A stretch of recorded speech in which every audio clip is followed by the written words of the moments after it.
Et puis le moment où j'ai décidé d'attaquer, il est vraiment gravé dans ma mémoire. Et du coup, c'est vraiment ce moment-là où j'attaque et je me dis, là, c'est bon, Max, tu continues à courir jusqu'à l'arrivée et c'est bon, ta victoire, tu l'auras.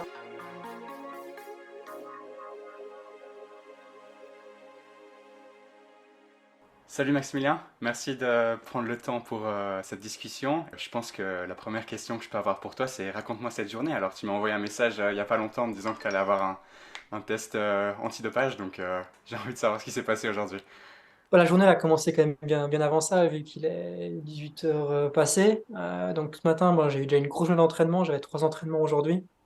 Un peu de course à pied avant, ouais, au saut du lit, et puis 2 heures d'endurance en ski de rando ce matin, et puis de nouveau 2 heures de ski de rando cet après-midi. Puis en revenant, je bois un thé avec un ami, et puis j'ai le téléphone qui sonne d'un numéro que je connais pas. Généralement, quand c'est un numéro que je connais pas, je réponds tout de suite parce que voilà, je veux savoir qui c'est. Et puis quelqu'un qui parle en anglais, du coup d'abord je me dis c'est peut-être une erreur, voilà, un faux numéro, tu vois. Et puis non, contre antidopage, ils étaient devant la maison. Mais en fait, comment ça se passe, c'est que je dois remplir mes données de localisation. Et normalement, ils viennent le soir, entre 8 heures et 9 heures à l'adresse que j'ai indiquée. Mais ils ont le droit de venir en dehors de cette heure-là. Et si je suis là, ils me testent. Si je suis pas là, voilà, ils continuent leur chemin et ils me testent pas. Vu là, j'étais pas chez moi parce que ma mère a le Covid en ce moment. Du coup, chez un sponsor à Vercorin. Mais j'étais quand même à Vercorin. Du coup, je leur ai dit, ben, venez me tester, faites-vous plaisir. Et du coup, ils sont venus une demi-heure avant qu'on ait notre rendez-vous. Et puis voilà, ça prend quand même un peu de temps vu qu'ils prennent le sang et l'urine. Et voilà, maintenant je me réjouis de manger parce que j'ai pas eu le temps de manger depuis la fin de mon entraînement et me faire un petit sauna hammam ici à l'hôtel et bien dormir. Génial, je te le souhaite et je me demande si toutes tes journées ressemblent à ça. Est-ce que tu as autant d'entraînement et puis ensuite des contraintes ou des choses que tu fais qui sont prévues et ensuite tu te reposes? Comment est-ce que tu structures un petit peu tout ça et est-ce que c'est tout le temps des journées aussi chargées? Ça dépend beaucoup de la période de l'année. En novembre, décembre, c'est des semaines qui sont généralement très chargées parce qu'on fait vraiment la base d'entraînement pour tout l'hiver qui arrive.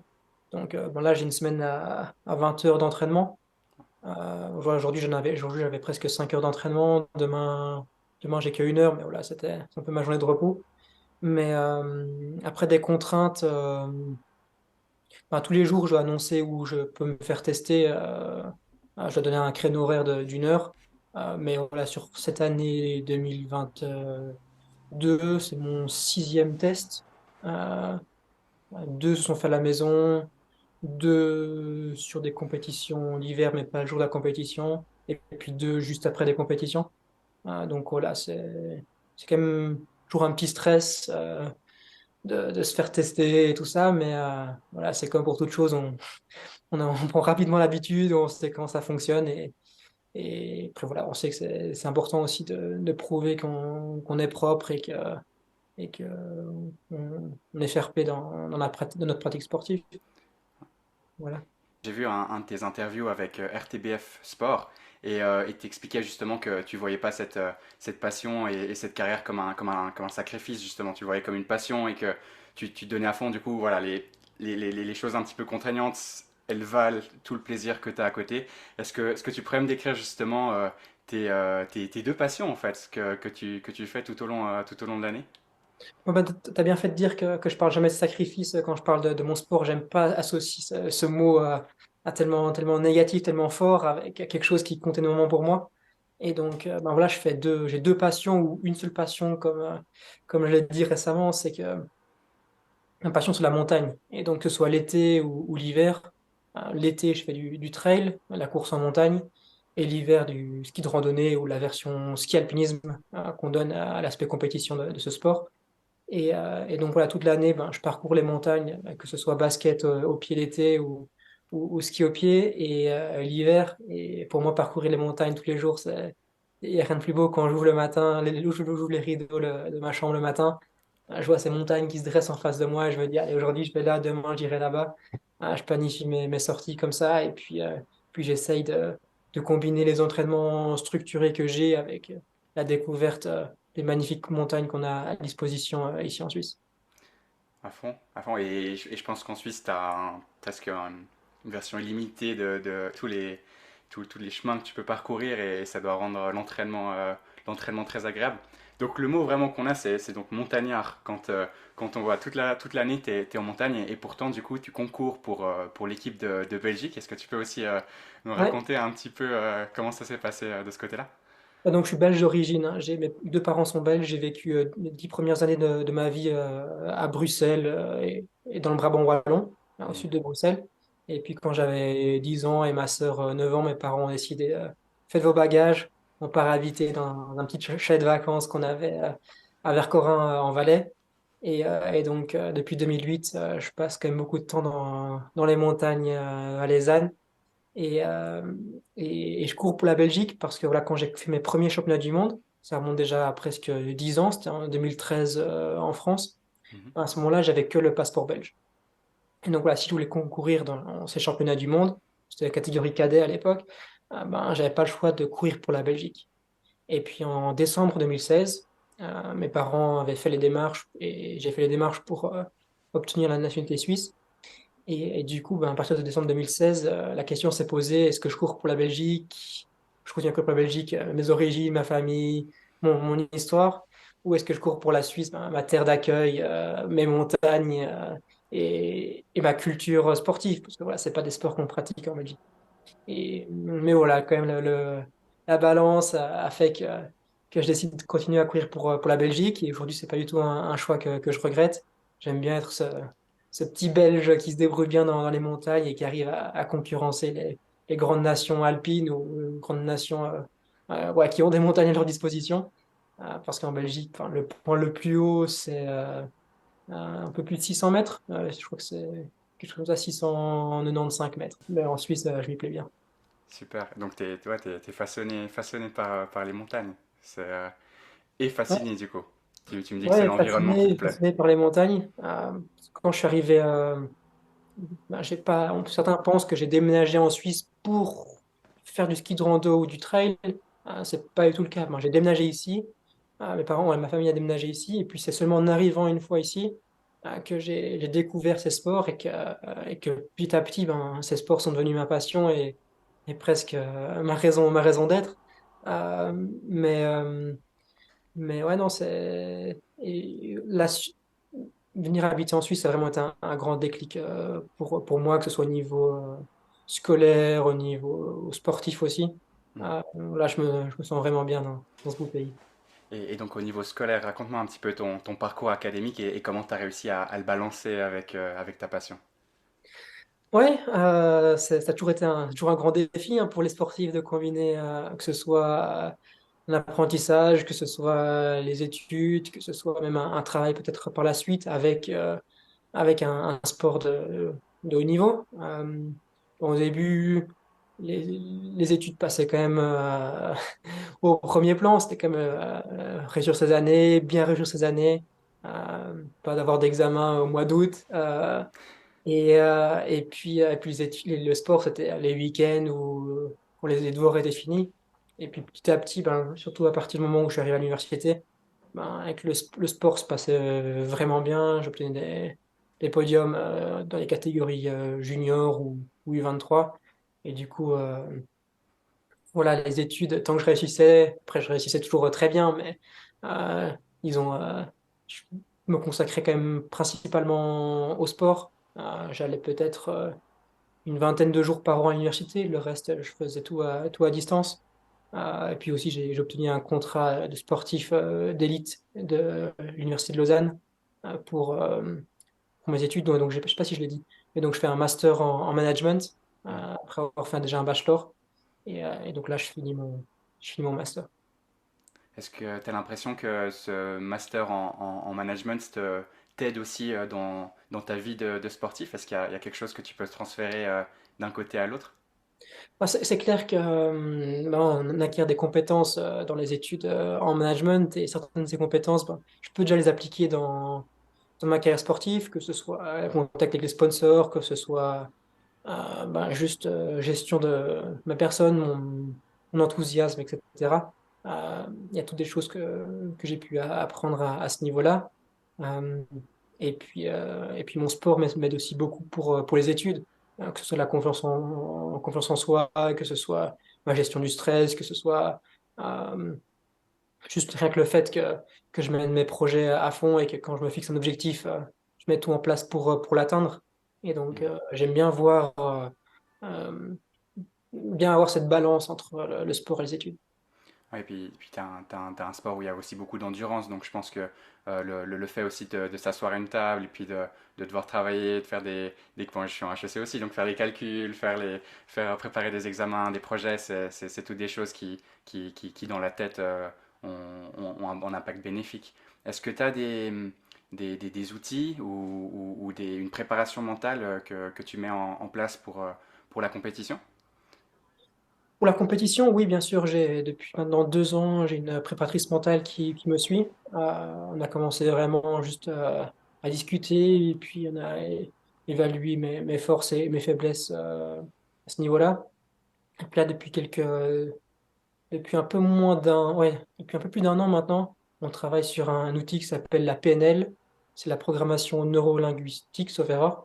C'est en fait, on utilise des souvenirs ou des moments où on a ressenti des émotions particulières dans le passé, et puis on essaye d'avoir un raccourci mental par un geste ou par le fait simplement de se dire un mot, de se refaire ce moment passé dans sa tête pour se mettre dans un tel dans un tel esprit voulu. Par exemple, si je veux me sentir invincible, en gros, surpuissant. J'ai un souvenir dans le passé où me suis senti invincible et imbattable. Et donc, ou alors si je veux simplement être joyeux et avoir un état d'esprit positif, je pense à une journée en montagne avec des copains où j'ai passé un super moment. Et donc, pour chacun de chacune de ces émotions, j'ai un mot déclencheur où j'ai un geste, que ce soit juste me taper sur la cuisse ou me taper dans les mains. Euh, et rien qu'en faisant ce geste, en une demi-seconde, il y a un film de 10 minutes qui se fait dans ma tête et qui me permet de me mettre dans tel ou tel état d'esprit. C'est super intéressant. Donc vraiment, tu vois l'impact qu'a cette technique pour la compétition et même peut-être pour la vie de tous les jours. J'ai une question qui me hante depuis que tu as commencé à dire ça. Du coup, c'est quel événement que tu te remémores quand tu as envie de te sentir invincible? Est-ce que tu as une belle histoire à raconter pour J'ai une ça? belle histoire. J'ai une belle histoire. En fait, les souvenirs qu'on utilise, il faut aussi les faire changer à travers le temps parce que Ah, Euh, c'est- ils perdent, comment dire, ils perdent de leur force. Quand tu t'es fait, je sais pas, moi, la 10e fois que tu as vu Harry Potter, tu t'es dit, bon, c'est bon, j'en ai marre, quoi. Et donc, c'est pareil pour ces souvenirs-là, ils perdent un peu de leur puissance, de leur force avec le temps et avec les répétitions. Donc, ben, là, le souvenir que j'utilise pour ce moment de puissance, c'était ma première victoire en Coupe du Monde, en élite. C'était à Madonna di Campiglio en Italie en mars 2021. Et c'était la deuxième course où j'utilisais la PNL. Donc, j'utilisais cette technique-là. La première course, c'était la veille, où j'avais déjà exposé ma meilleure performance j'avais fait une 4e place en sprint. Et j'étais déjà incroyablement satisfait de cette performance-là. Et le lendemain, j'ai fait une super course et à 100 mètres de dénivelé de l'arrivée, j'ai mis une grosse attaque sur le favori italien voilà, qui était chez lui, sa famille était là, tout le monde était là. Et puis le petit Belge, il s'est pas laissé faire et il a mis une grosse attaque et puis il a gagné la course. Et c'était juste un moment incroyable. Et puis le moment où j'ai décidé d'attaquer, il est vraiment gravé dans ma mémoire. Et du coup, c'est vraiment ce moment-là où j'attaque et je me dis, là, c'est bon, Max, tu continues à courir jusqu'à l'arrivée et c'est bon, ta victoire, tu l'auras. Allez jusqu'au bout. Allez jusqu'au bout. Allez, allez Max, jusqu'au bout. Allez, allez, allez, allez, allez. Allez Max. Allez putain, allez, allez, allez. Oh putain! Allez! Allez Max! Dieu, c'est trop beau! Dieu, c'est beau! C'est ce moment-là, c'est toujours ce souvenir-là que j'utilise quand je fais ressortir cette puissance à un moment choisi durant une course. Wow. Ouais, j'ai les frissons là, bien joué. T'as rien lâché et puis Mm. t'as gagné du coup. Est-ce que un petit peu plus tard, sauf erreur, donc en mars 2021, cette course est finie, t'es arrivé premier. Et je crois qu'en juillet, le CIO annonce que euh, le ski alpinisme sera accepté aux Jeux Olympiques en 2026. Est-ce que tu pourrais aussi me parler de tes émotions, de ce que tu as vécu à ce moment-là?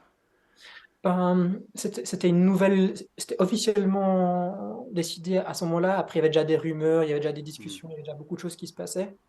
Sauf qu'on était un peu surpris de la date de la décision, parce que normalement, cette décision est prise lors des Jeux Olympiques qui avaient lieu à Tokyo quelques mois après.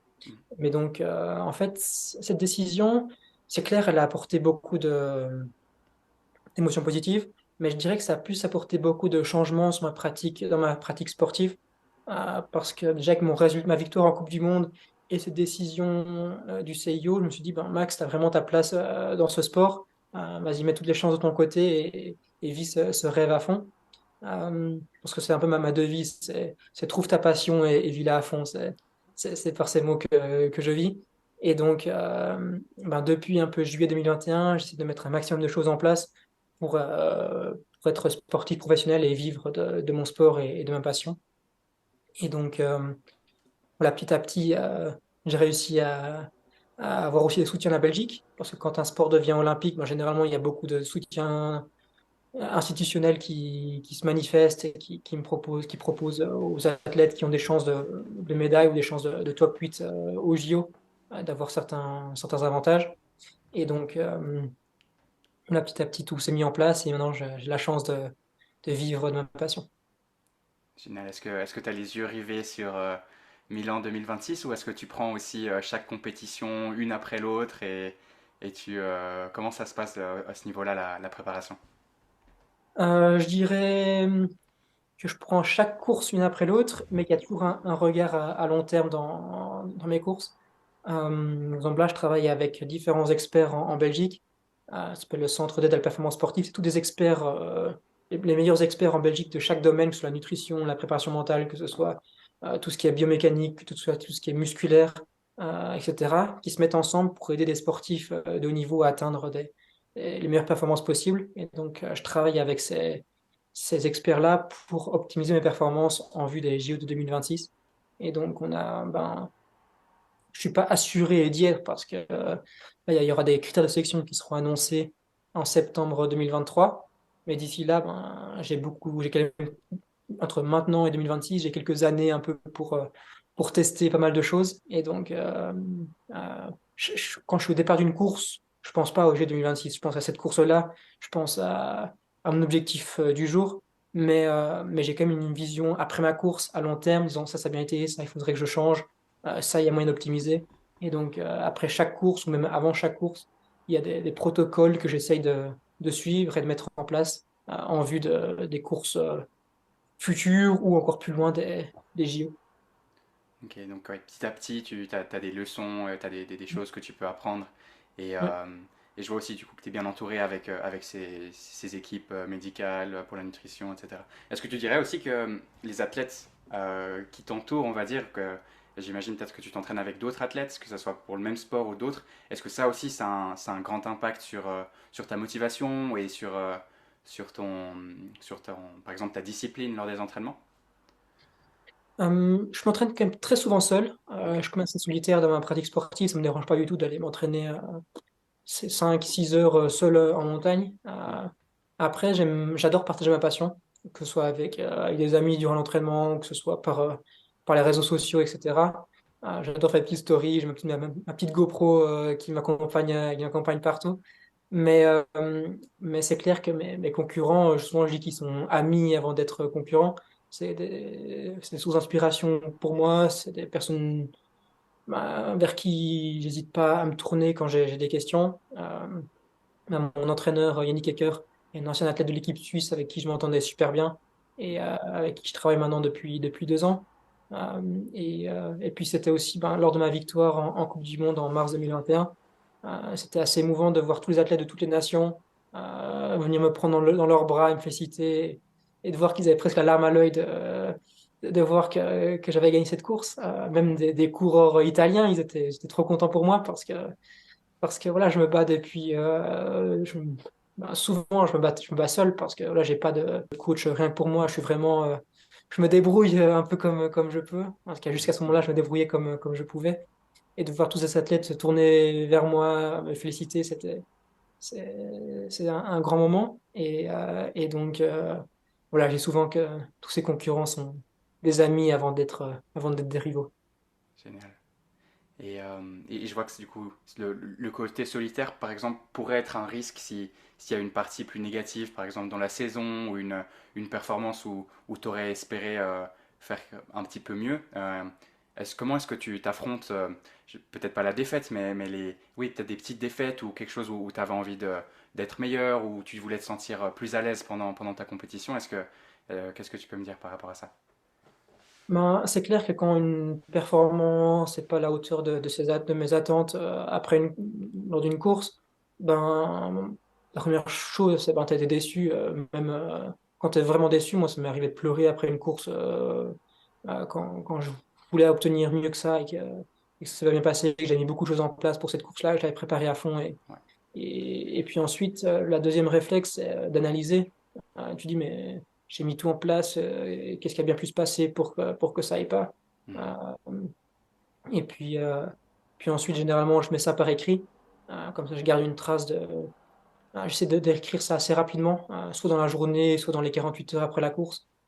Déjà, essayer mettre un mot sur mes émotions, sur ce que j'ai ressenti, euh, pour garder une trace, parce que souvent, on oublie un peu. À quel point ces émotions étaient intenses, à quel point on était mal après une défaite. Et donc, j'essaie de mettre tout ça par écrit. Et puis, aussi vite que possible, j'essaie d'avoir un rendez-vous avec ma préparatrice mentale pour débriefer.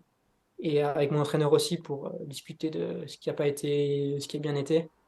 Généralement, dans les deux grosses déceptions que j'ai eues, par exemple en 2022, c'était à Sierzinal et puis au championnat du monde.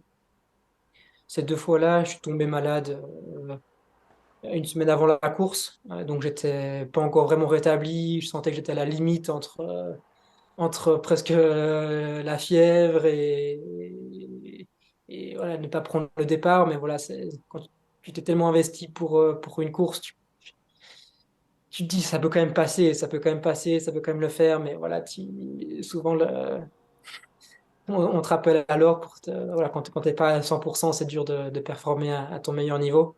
Et, euh, et puis, euh, ouais, donc généralement, c'est un peu ces 3 étapes-là. C'est d'abord la déception, et puis ensuite l'analyse, et puis après, discussion, partager un peu ma déception avec des personnes qui m'entourent, que ce soit ma famille, des amis, ma préparatrice mentale et mon entraîneur pour tout ce qui est plus concret et orienté vers l'avenir. Génial, ouais. Donc, qui est tombé, mais vite se relever et pour aller plus loin après. Mm. Génial. Parce que voilà, après, moi, ces émotions négatives sont importantes aussi. Aussi importantes que les émotions positives. Les émotions négatives, justement, elles me permettent de ressentir encore plus d'émotions positives, ou des émotions encore plus intenses lorsque ça se passe bien. Parce que justement, tu as toujours dans un petit coin de ta tête le travail que tu as accompli depuis ta dernière défaite ou depuis ta dernière déception. Et donc, souvent, j'aime bien dire que je vis par ces émotions et pour ces émotions. euh, Parce que voilà, ces émotions me font grandir et me permettent d'être un meilleur sportif et une meilleure personne. Ouais, ouais, je suis totalement d'accord avec toi. Je vois vraiment ce que tu veux dire et t'apprécies beaucoup mieux le positif quand tu as vécu du négatif. Ouais, d'expérience personnelle, je trouve aussi que les expériences négatives permettent de me garder un peu plus discipliné. Par exemple, à l'entraînement, où je me dis, ah, t'as vécu ça avant.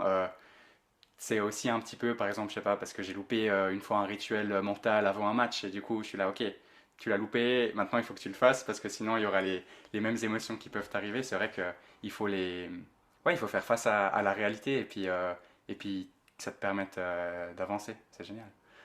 Est-ce que tu as par exemple un sommet préféré ou quelle serait pour toi la, la journée d'entraînement idéale si tu pouvais avoir une baguette magique et puis te dire ok j'ai envie de passer par là, ensuite faire ça, comment est-ce que tu la décrirais?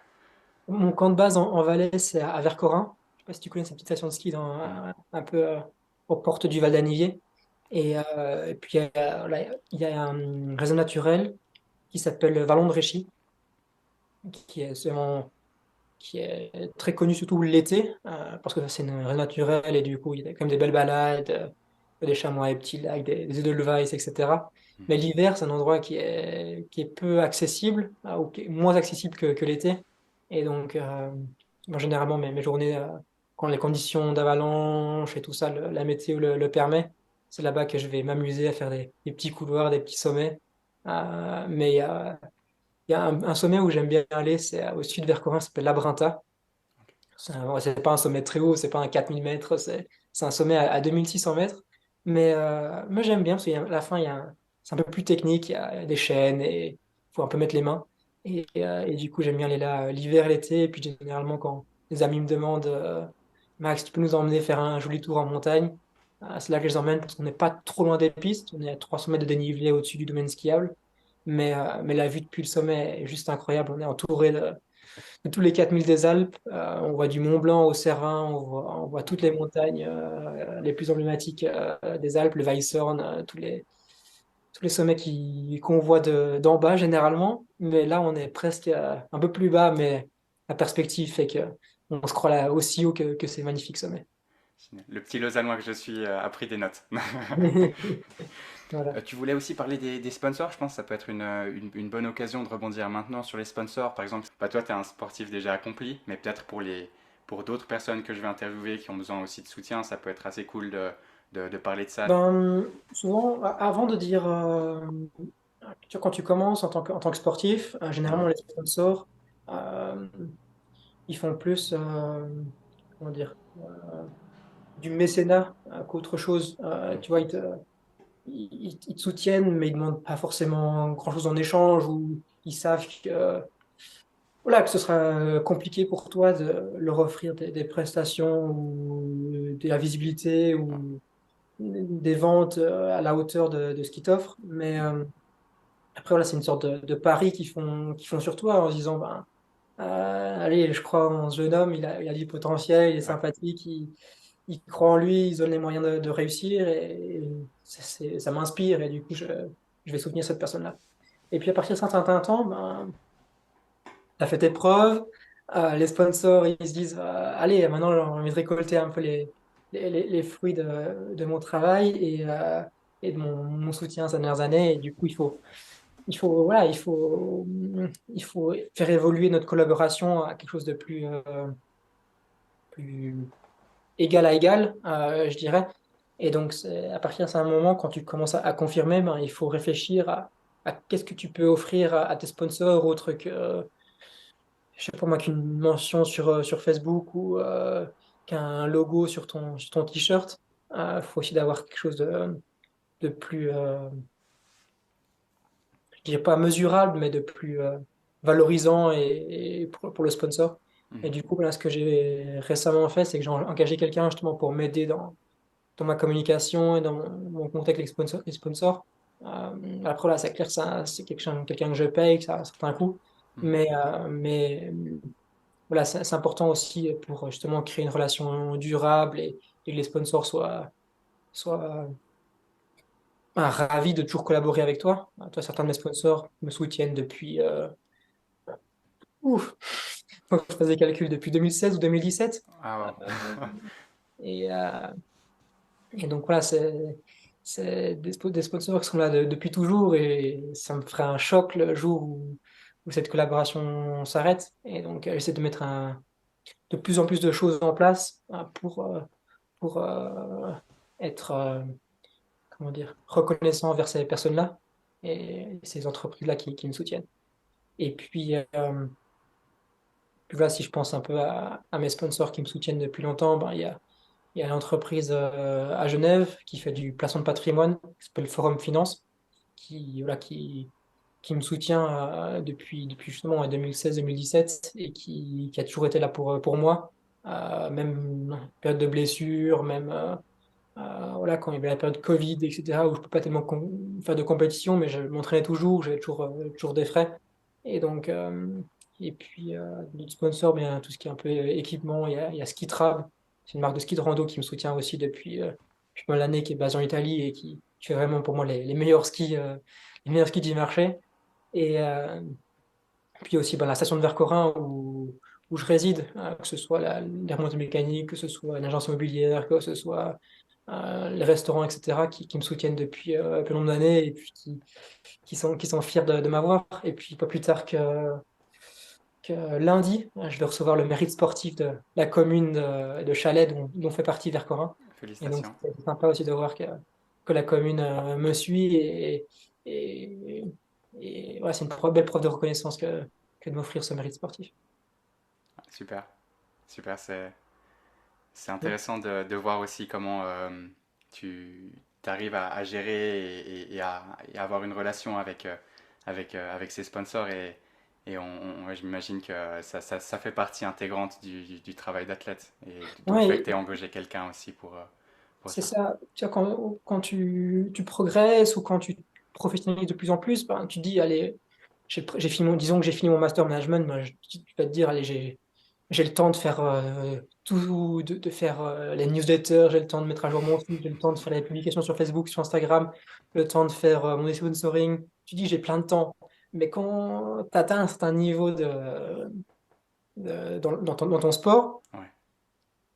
tu as vite beaucoup de choses qui te prennent plus de temps qu'avant. Tu as des interviews beaucoup plus souvent, tu as des shootings photos pour des marques, tu as les déplacements pour les compétitions, tu as les camps d'entraînement, tu as les tests médicaux, les tests efforts, les, t'as vite les périodes de récupération qui sont aussi de plus en plus importantes parce que tu t'entraînes de plus en plus aussi. Donc, au final, t'as pas beaucoup de temps que ça. Et puis, quand tu as une journée où tu rien à faire, où tu pas d'entraînement, tu juste pas envie de devoir faire, d'écrire un pavé, de faire tout ça. Et ces journées aussi qui sont importantes pour aller te mettre devant Netflix et te calmer ou là, juste aller au sauna, hammam et passer ta journée là-bas, quoi. Et donc, c'est important aussi de déléguer. C'est quelque chose que j'ai pas fait jusqu'à très récemment, jusqu'à 2020. Donc, jusqu'à il y a 2 ans, je faisais vraiment tout moi-même. J'avais pas d'entraîneur, pas de nutritionniste, pas de préparation mentale, personne qui m'aidait pour ma communication. Et puis, au bout d'un moment, ben, j'étais un peu presque en burn-out où ça allait plus. Et donc, j'ai dû me mettre un peu en question et revoir un peu ma philosophie euh, freedom, tu vois, liberté absolue Ouais. où je fais ce que je veux quand je veux, j'ai de compte à rendre à presque personne et à avoir une approche beaucoup plus structurée, beaucoup plus professionnelle et voilà, de faire davantage confiance aux gens et déléguer beaucoup plus, même si voilà, ça me coûte un petit peu, mais au final, j'en suis gagnant. Mhm. Ouais, je pense que la charge mentale doit être bien moins élevée et étant donné que les athlètes d'aujourd'hui, le mental est ce qui est super important, ben, c'est vrai que ça doit avoir un gros impact. Ouais. Voilà. C'est intéressant, je trouve. Moi, j'ai pas de, j'ai enlevé mes réseaux sociaux. Donc, au fait, j'ai plus Instagram, j'ai jamais eu vraiment Facebook, ni Snap, des trucs comme ça, j'ai pas. Et du coup, Après, genre, hmm. ouais, Après toi, je pense que c'est différent, tu vois. En tant qu'arbitre, mhm. t'as pas envie non plus que les athlètes viennent te retrouver sur les réseaux sociaux et viennent t'attaquer, tu vois. C'est sûr. Jusqu'à Moi, maintenant, ils ont pareil. été gentils, Ouais. mais c'est vrai que l'exposition peut être super positive pour avoir un contact avec les fans, pour partager ta passion. Et t'as peut-être, comme pour moi, t'as raison, à une autre approche, ouais. Tu vois, avant, on parlait de mon contre antidopage. Je sais aussi que ceux qui font ça comme métier Mhm. ont pas le droit, ou en tout cas pas sous leur vrai nom, ou même, je sais même pas si sont sous un pseudo, ils ont le droit d'être présents sur les réseaux sociaux. Euh, là, au cas où toi, tu as un test positif, tu ailles retrouver ces personnes-là, je sais pas, sur Facebook, tu peux retrouver l'adresse, ou tu peux regarder un peu où ils sont souvent. Euh, et donc tu à te venger un peu, tu vois. Ouais, ouais, ouais. Ah, Mais ça doit être un travail pour moi. Alors, je fais arbitre et contrôleur antidopage, ça serait la totale. Il n'y aura pas grand monde qui va m'aimer. Mais Mais non, non, après, ça, c'est des choses, des métiers qui sont hyper importants. Parce que voilà, sans les arbitres ou sans les juges ou sans le jury dans certains sports, ben, ça ferait vite le chaos et le sport ressemblerait pas à grand-chose. Donc, c'est des métiers qui sont vraiment importants.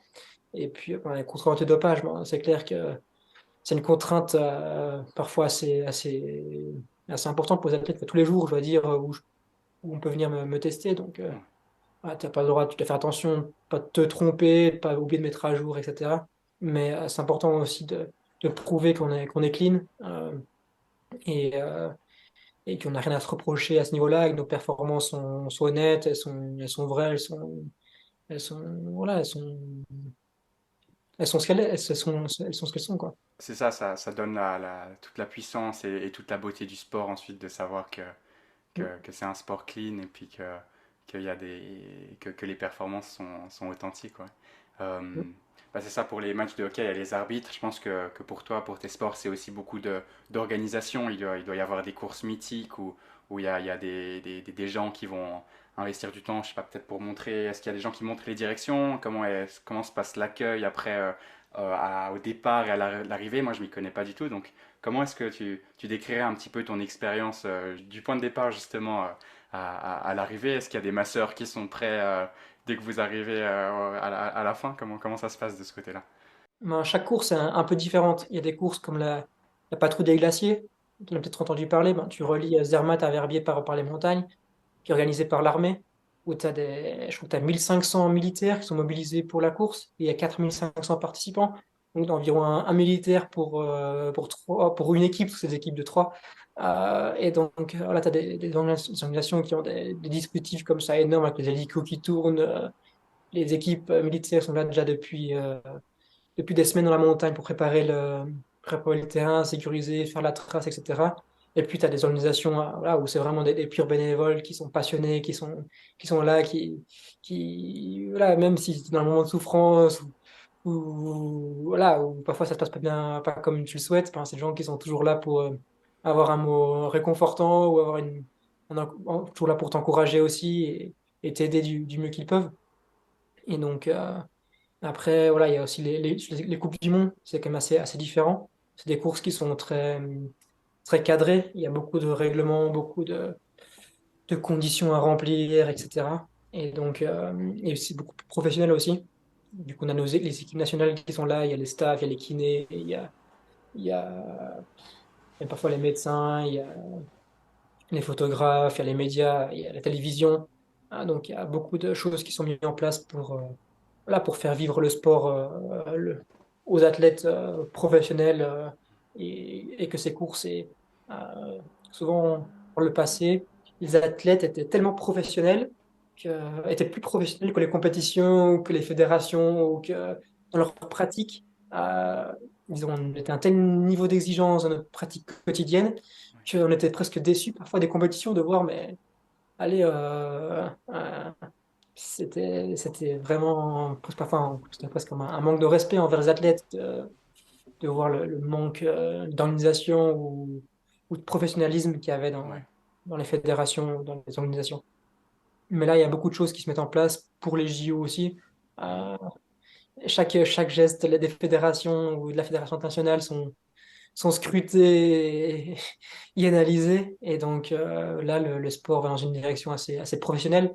Après, certains n'aiment pas trop la direction que le sport prend, la direction un peu olympique que le sport prend, parce que ça dénature parfois un peu le sport.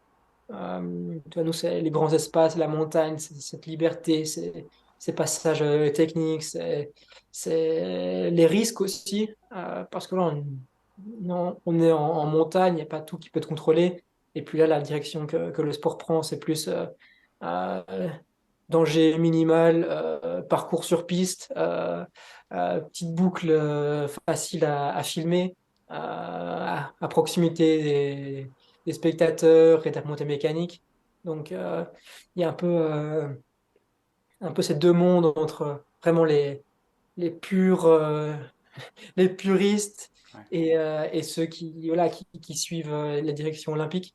Et puis les athlètes, on est un peu partagés entre ces deux mondes parce que c'est clair qu'à l'entraînement, on vit pour la montagne, on vit pour ces grands espaces, on vit pour ces sommets qu'on gravit. Et puis, mais d'un autre côté, si on veut être payé par les fédérations, si on veut être encadré, etc., il faut se préparer pour les compétitions qui sont officielles, qui sont les Coupes du Monde, qui sont les Championnats du Monde. Et donc, c'est pas toujours facile de suivre notre cœur et de suivre d'un côté et de suivre un peu la raison de l'autre et de se préparer pour les JO et les Coupes du Monde en particulier. J'ai beaucoup aimé parce que ça relie le point que tu as mentionné avant sur les bénévoles et sur la cohésion que ça peut amener des courses comme ça, pardon. Euh, la symbolique, elle est aussi grande. Tu relis deux points en passant par les montagnes, tu relis deux villages par exemple, et ouais, tu as vraiment ce côté fédérateur dans une course, et ça, je trouve ça chouette, je trouve ça vraiment impressionnant. Ouais, puis ce qui est assez incroyable, c'est que tu vois, souvent, il y a les compétitions auxquelles on participe, elles traversent plusieurs villages, plusieurs communes, et du coup, les communes peuvent se mettre d'accord. Tu vois, souvent, il y a un peu les communes voisines où c'est un peu, je sais pas, le club de foot voisin, le club de hockey voisin, toi, t'es un peu le derby, ou t'es un Ouais, peu tout ouais. ça. Mais là, c'est des communes qui doivent se mettre ensemble pour organiser un événement et faire vivre un maximum d'émotions aux athlètes qui participent.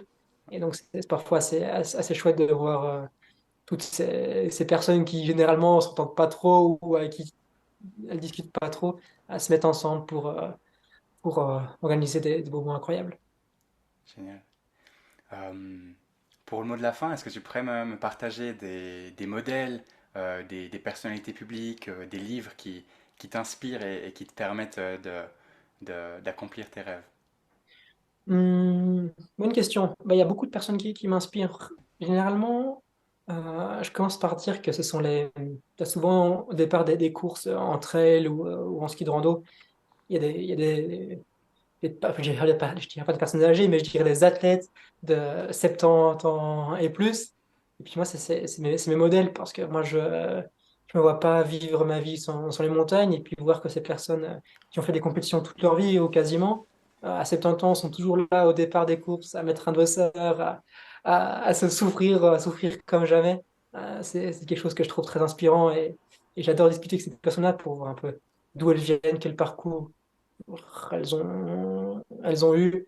euh, et voir qu'est-ce qui les motive encore à s'entraîner, si les blessures les handicapent pas trop, si comment ils vivent le fait de plus avoir le même niveau que quand ils étaient dans la fleur de l'âge. Et puis ensuite, on ne peut pas parler de trail ou de ski de rando sans parler de Kylian Jornet. Parce que là, c'est un athlète qui est extrêmement polyvalent.